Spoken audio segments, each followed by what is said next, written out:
Good evening mga ka-heavyweights and welcome to an extreme island getaway of Javi Eats. Yes po, I'm coming to you guys live from Lagan Island, El Nido Resorts dito po sa Palawan. Yung katabi ko sa akin kanan, magaling magluto to.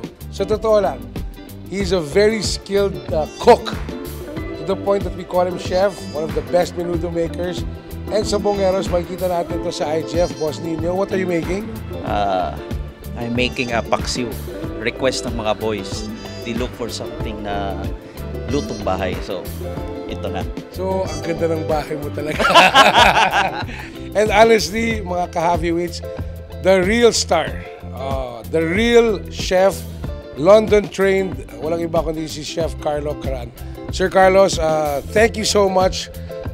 For the past 3 days, alam mo, mali kang chef dito kasi lahat ng pupunta ng beach, ayaw nga kumain kasi ayaw nila ng malaking stomach, ayaw gusto nila 6-pack.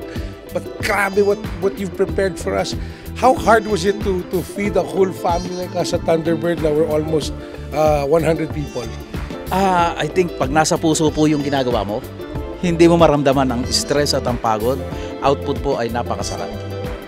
You know, surprise ako, chef.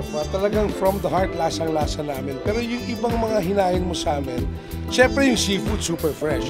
But your roast beef, perfectly cooked, perfectly seasoned, perfectly roasted. How did you come up with the menu na i-serve sa amin? Talagang gulat kami, may chicken, may poultry, may beef. Ganito po kasi yun eh. Yung mga roast beef po, ano yun? Cook by patience. Kasi hindi mo siya pwedeng lakasan sa oven, hindi mo pwedeng hinaan. So, something like 4 hours on the oven. So, surf and turf yung concept natin. Perfectly executed surf and turf. We're not leaving without a final shabam from Chef. Chef, ano tong napakalaking bagong huli to? Kanina nakita ko bagong huli natin to.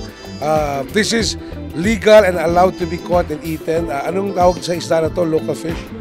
Locally po, the fisherman called this murimay, which is the family of grouper. Isdang bato po yan. And then, nakakats po siya at around 30 feet under water. So, ano handa natin dito, Chef? Ay, ganyan lang po yan, salt and pepper. Kasi if you put a lot of ingredients, you kill the freshness of the fish. So, just salt and pepper. Ka-heavyweights, we're gonna see and taste all the food later. But right now, let's see what Chef is gonna do with this murimay. At I'm excited to taste the 3 ingredients, salt, pepper, and love. It's actually 4. And patience. I like that. More of Javi.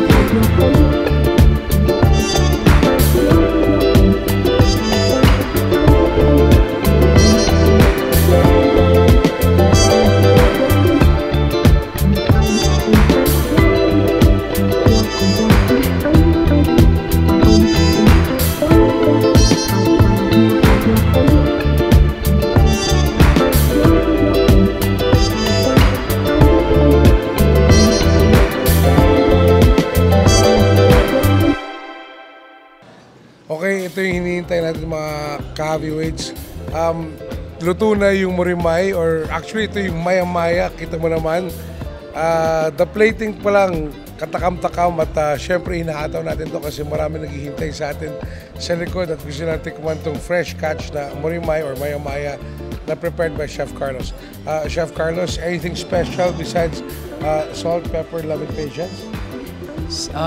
Ito pong murimay or maya-maya na to, dito ko lang nakita to sa Dito. first time ko po na makita yan. Sabi ko, anong klase ng isda to? Sabi ng fisherman, tikman mo, ito yung pinakamasarap sa El Nido na family ng grouper. And it's perfect. It's about roughly mga 5 kilos. Yes, at around 4 to 5 kilos. Ako humuli, ikaw nagluto. Opo. Okay.